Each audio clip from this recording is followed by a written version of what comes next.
A number of marked ballot papers and fake voter ID cards presented to us hours before polls open in presidential and parliamentary elections in Congo. They're in the possession of Kamerhe, a top presidential candidate. As you can see, the fraud started with voter registration. When registration began, we sounded the alarm that children were being registered to vote. One child, many identities. You can see that this child has been registered 1, 2, 3, 4, 5, 6 times. And we've discovered a lot of cases like this. And today, on the eve of election, we have ballot papers that are already in circulation.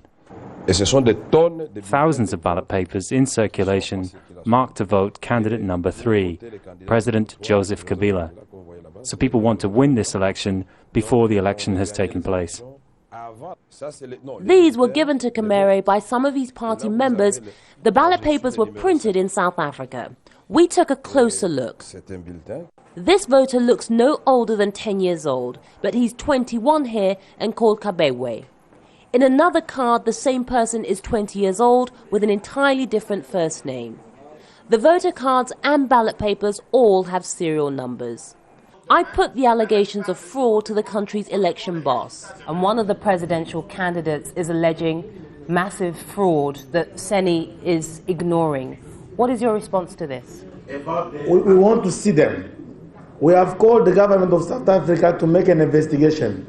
The government made the investigation. Today the ambassador announced, among other ambassadors, that one is not true.